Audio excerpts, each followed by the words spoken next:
الحج. بسم الله الرحمن الرحيم. باب وجوب الحج وفضله. ولله على الناس حج البيت من استطاع إليه سبيلا ومن كفر فإن الله غني عن العالمين. حدثنا عبد الله بن يوسف أخبرنا مالك عن ابن شهاب عن سليمان بن يسار عن عبد الله بن عباس رضي الله عنهما قال: كان الفضل رديف رسول الله صلى الله عليه وسلم، فجاءت امرأة من خثعم فجعل الفضل ينظر إليها وتنظر إليه، وجعل النبي صلى الله عليه وسلم يصرف وجه الفضل إلى الشق الآخر، فقالت: يا رسول الله، إن فريضة الله على عباده في الحج أدركت أبي شيخا كبيرا لا يثبت على الراحلة، أفأحج عنه؟ قال: نعم، وذلك في حجة الوداع. باب قول الله تعالى: يأتوك رجالا وعلى كل ضامر يأتين من كل فج عميق ليشهدوا منافع لهم. فجاجة الطرق الواسعة. حدثنا أحمد بن عيسى حدثنا ابن وهب عن يونس عن ابن شهاب أن سالم بن عبد الله أخبره أن ابن عمر رضي الله عنهما قال: رأيت رسول الله صلى الله عليه وسلم يركب راحلته بذي الحليفة ثم يهل حتى تستوي به قائمة. حدثنا إبراهيم أخبرنا الوليد حدثنا الأوزاعي سمع عطاء يحدث عن جابر بن عبد الله رضي الله عنهما أن إهلال رسول الله صلى الله عليه وسلم من ذي الحليفة حين استوت به راحلته. رواه أنس وابن عباس رضي الله عنهم. باب الحج على الرحل. وقال أبان: حدثنا مالك بن دينار عن القاسم بن محمد عن عائشة رضي الله عنها أن النبي صلى الله عليه وسلم بعث معها أخاها عبد الرحمن فأعمرها من التنعيم وحملها على قتب. وقال عمر رضي الله عنه: شدوا الرحال في الحج فإنه أحد الجهادين. وقال محمد بن أبي بكر: حدثنا يزيد بن زريع حدثنا عزرة بن ثابت عن ثمامة بن عبد الله بن أنس قال: حج أنس على رحل ولم يكن شحيحا، وحدث أن رسول الله صلى الله عليه وسلم حج على رحل وكانت زاملته. حدثنا عمرو بن علي حدثنا أبو عاصم حدثنا أيمن بن نابل حدثنا القاسم بن محمد عن عائشة رضي الله عنها أنها قالت: يا رسول الله، اعتمرتم ولم أعتمر، فقال: يا عبد الرحمن، اذهب بأختك فأعمرها من التنعيم، فأحقبها على ناقة فاعتمرت. حدثنا عمرو بن علي حدثنا أبو عاصم حدثنا أيمن بن نابل حدثنا القاسم بن محمد عن عائشة رضي الله عنها أنها قالت: يا رسول الله، اعتمرتم ولم أعتمر، فقال: يا عبد الرحمن، اذهب بأختك فأعمرها من التنعيم، فأحقبها على ناقة فاعتمرت. باب فضل الحج المبرور. حدثنا عبد العزيز بن عبد الله حدثنا إبراهيم بن سعد عن الزهري عن سعيد بن المسيب عن أبي هريرة رضي الله عنه قال: سئل النبي صلى الله عليه وسلم: أي الأعمال أفضل؟ قال: إيمان بالله ورسوله. قيل: ثم ماذا؟ قال: جهاد في سبيل الله. قيل: ثم ماذا؟ قال: حج مبرور. حدثنا عبد الرحمن بن المبارك حدثنا خالد أخبرنا حبيب بن أبي عمرة عن عائشة بنت طلحة عن عائشة أم المؤمنين رضي الله عنها أنها قالت: يا رسول الله، نرى الجهاد أفضل العمل، أفلا نجاهد؟ قال: لا، لكن أفضل الجهاد حج مبرور. حدثنا آدم قال: سمعت النبي صلى الله عليه وسلم يقول: من حج لله فلم يرفث ولم يفسق رجع كيوم ولدته أمه. باب فرض مواقيت الحج والعمرة. حدثنا مالك بن إسماعيل حدثنا زهير قال حدثني زيد بن جبير أنه أتى عبد الله بن عمر رضي الله عنهما في منزله وله فسطاط وسرادق، فسألته من أين يجوز أن أعتمر؟ قال: فرضها رسول الله صلى الله عليه وسلم لأهل نجد قرنا، ولأهل المدينة ذا الحليفة، ولأهل الشأم الجحفة.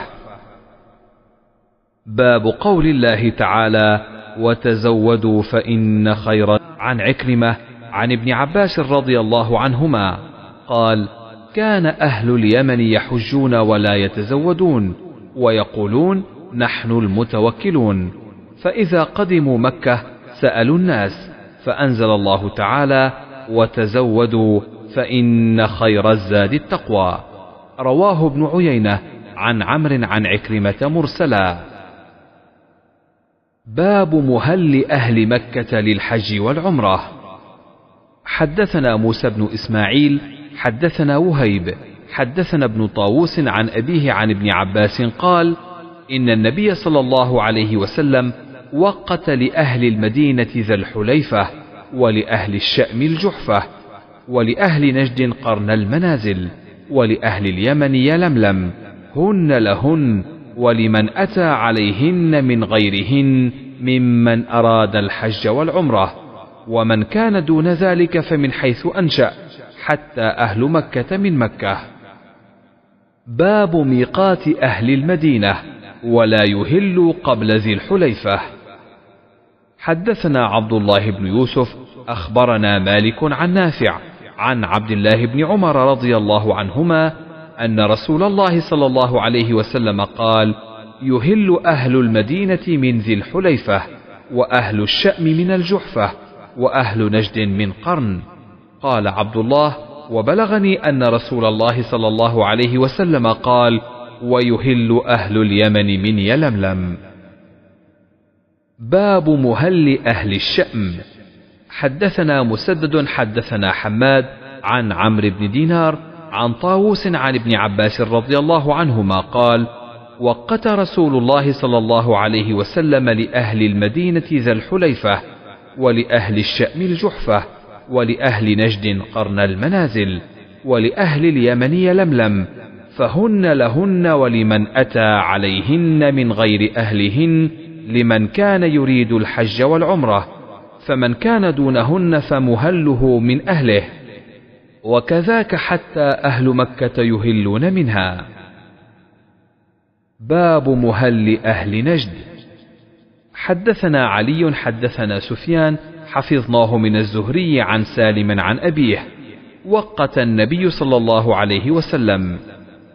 حدثنا أحمد حدثنا ابن وهب قال: أخبرني يونس عن ابن شهاب عن سالم بن عبد الله عن أبيه رضي الله عنه: سمعت رسول الله صلى الله عليه وسلم يقول: مهل أهل المدينة ذو الحليفة، ومهل أهل الشأم مهيعة وهي الجحفة، وأهل نجد قرن. قال ابن عمر رضي الله عنهما: ما زعموا أن النبي صلى الله عليه وسلم قال ولم أسمعه: ومهل أهل اليمن يلملم. باب مهل من كان دون المواقيت. حدثنا قتيبة حدثنا حماد عن عمرو عن طاووس عن ابن عباس رضي الله عنهما أن النبي صلى الله عليه وسلم وقت لأهل المدينة ذا الحليفة، ولأهل الشأم الجحفة، ولأهل اليمن يلملم، ولأهل نجد قرنا، فهن لهن ولمن أتى عليهن من غير أهلهن ممن كان يريد الحج والعمرة، فمن كان دونهن فمن. حدثنا معل بن أسد حدثنا وهيب عن عبد الله بن طاووس عن أبيه عن ابن عباس رضي الله عنهما أن النبي صلى الله عليه وسلم وقت لأهل المدينة ذا الحليفة، ولأهل الشأم الجحفة، ولأهل نجد قرن المنازل، ولأهل اليمن يلملم، هن لأهلهن ولكل آت أتى عليهن من غيرهم ممن أراد الحج والعمرة، فمن كان دون ذلك فمن حيث أنشأ، حتى أهل مكة من مكة. باب ذات عرق لأهل العراق. حدثنا قتيبة حدثنا حماد عن عمرو عن طاووس عن ابن عباس رضي الله عنهما أن النبي صلى الله عليه وسلم وقت لأهل المدينة ذا الحليفة، ولأهل الشأم الجحفة، ولأهل نجد قرن المنازل، ولأهل اليمن يلملم، هن لأهلهن ولكل آت أتى عليهن من غيرهم ممن أراد الحج والعمرة، فمن كان دون ذلك فمن حيث أنشأ، حتى أهل مكة من مكة. باب ذات عرق لأهل العراق.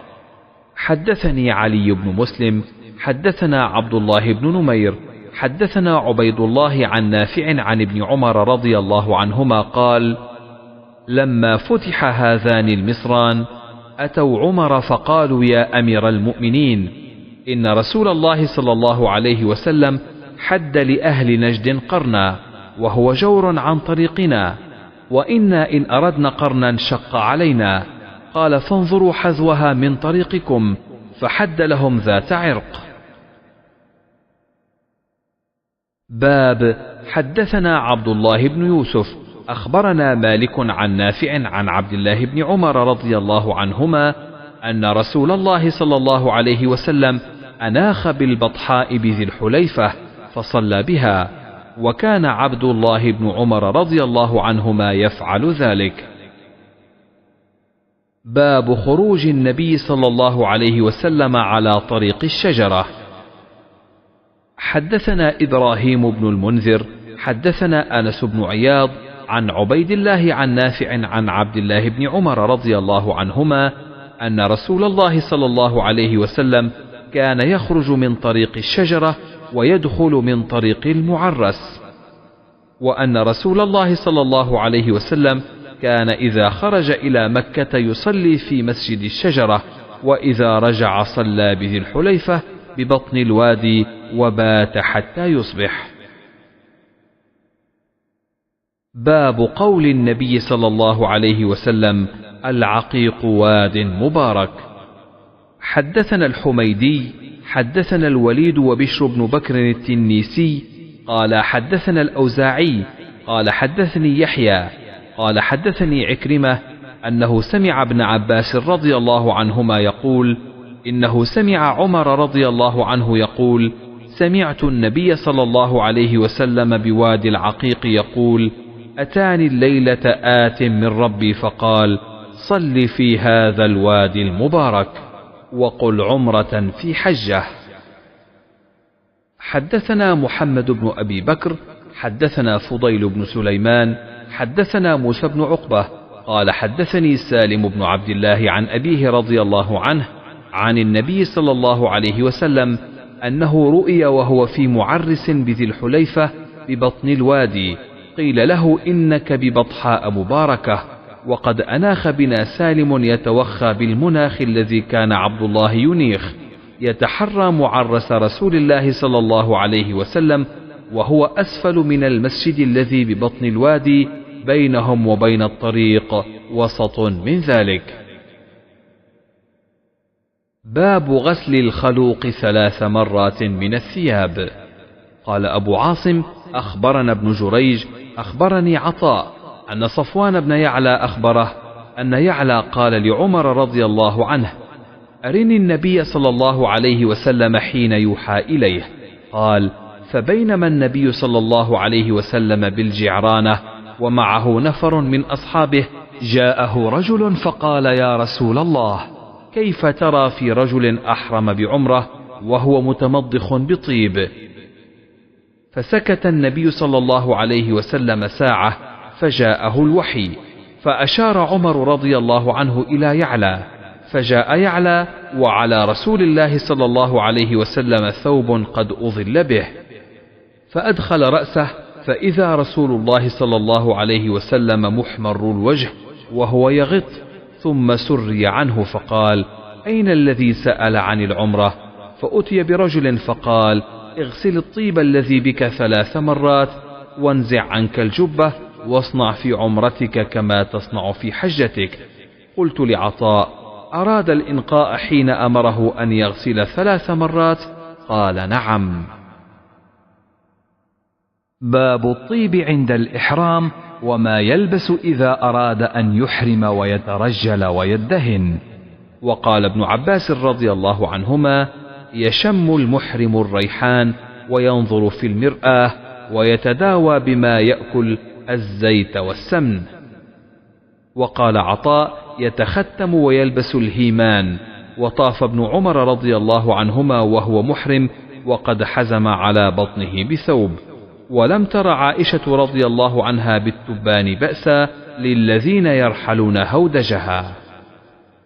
حدثنا محمد بن يوسف حدثنا سفيان عن منصور عن سعيد بن جبير قال: كان ابن عمر رضي الله عنهما يدهن بالزيت، فذكرته لإبراهيم، قال: ما تصنع بقوله؟ حدثني الأسود عن عائشة رضي الله عنها قالت: كأني أنظر إلى وبيص الطيب في مفارق رسول الله صلى الله عليه وسلم وهو محرم. حدثنا عبد الله بن يوسف أخبرنا مالك عن عبد الرحمن بن القاسم عن أبيه عن عائشة رضي الله عنها زوج النبي صلى الله عليه وسلم قالت: كنت أطيب رسول الله صلى الله عليه وسلم لإحرامه حين يحرم ولحله قبل أن يطوف بالبيت. من أهل ملبدا.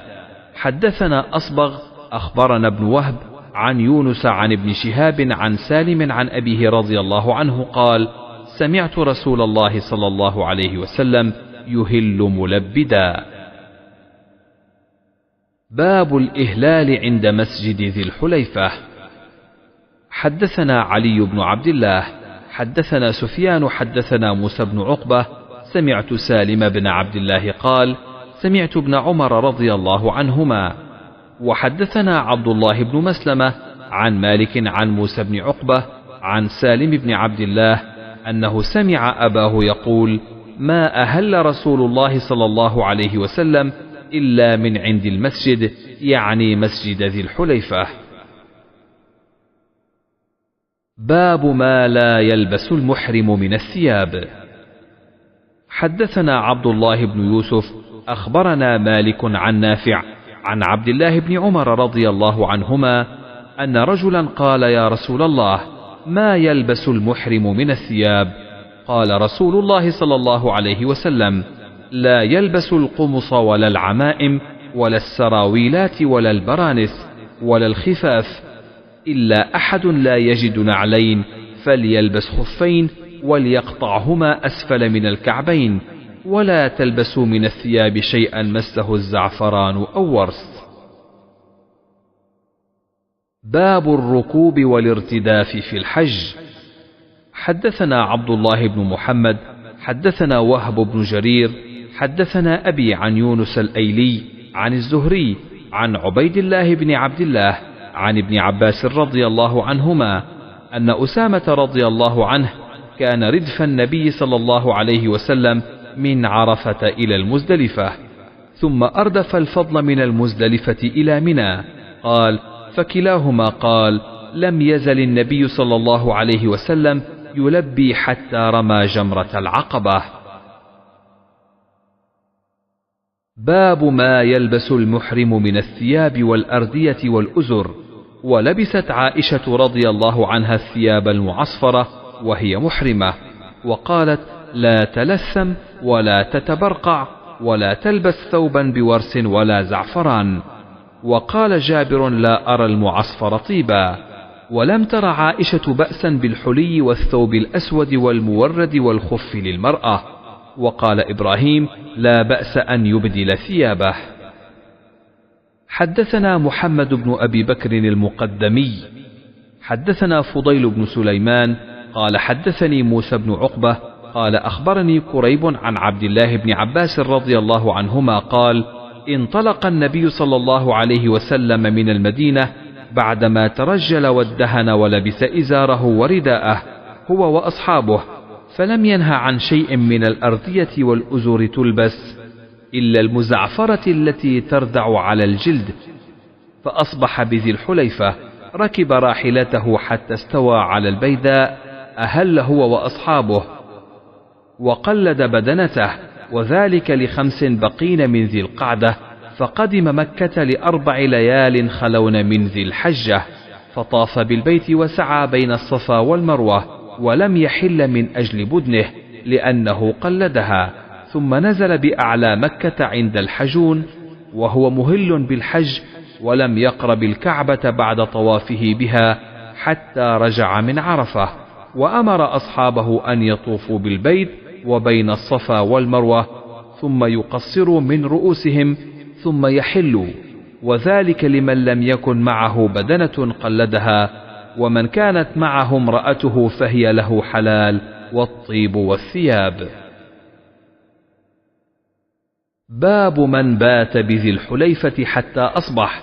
قاله ابن عمر رضي الله عنهما عن النبي صلى الله عليه وسلم. حدثني عبد الله بن محمد حدثنا هشام بن يوسف أخبرنا ابن جريج حدثنا محمد بن المنكدر عن أنس بن مالك رضي الله عنه قال: صلى النبي صلى الله عليه وسلم بالمدينة 4 وبذي الحليفة 2 ثم بات حتى أصبح بذي الحليفة، فلما ركب راحلته واستوت به أهل. حدثنا قتيبة حدثنا عبد الوهاب حدثنا أيوب عن أبي قلابة عن أنس بن مالك رضي الله عنه أن النبي صلى الله عليه وسلم صلى الظهر بالمدينة 4 وصلى العصر بذي الحليفة 2. قال: وأحسبه بات بها حتى أصبح. باب رفع الصوت بالإهلال. حدثنا سليمان بن حرب حدثنا حماد بن زيد عن أيوب عن أبي قلابة عن أنس